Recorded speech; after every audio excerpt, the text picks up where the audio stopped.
One nonprofit organization works to make a Palm Springs business a historical designation. Another is appealing the demolition of an iconic building in Rancho Mirage. KMIR-6's Angela Monroe joins us now with the latest on the alley in Palm Springs and the old chart house property in Rancho Mirage. Angela.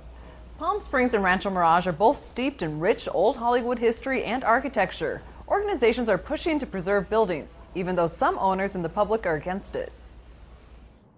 The city of Palm Springs will cast the final vote on whether to designate the building that houses the alley a historic site. It was the Robinson department store in 1958. The building is a very excellent example of mid-century architecture. It was sort of the jewel of the time at that corner. Liberace showed up the day it opened. But the owner of the alley told me on the phone he's concerned about losing property value and the challenges of trying to renovate a historical building. However, Palm Springs Preservation Foundation says it should give the building a good value. It was built beautifully in 1958. It's going to try to stay that way.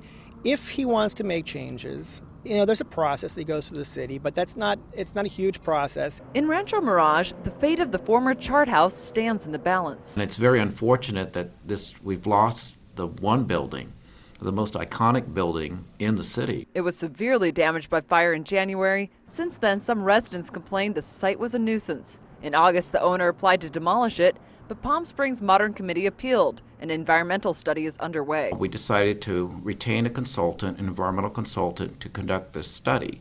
And so we anticipate that the initial study is going to be finalized sometime next week. After the study is released next week, there will be a public comment period. Because it did go through the historic designation process, there is a certain process that we need to go through to address any sort of potential impacts on the building, losing its historic nature. The city says in about a month we'll know the final fate of the historic business. And the cause of the chart house fire has not yet been released. I called the fire department for an update today, but did not hear back. Gino, back to you. All right.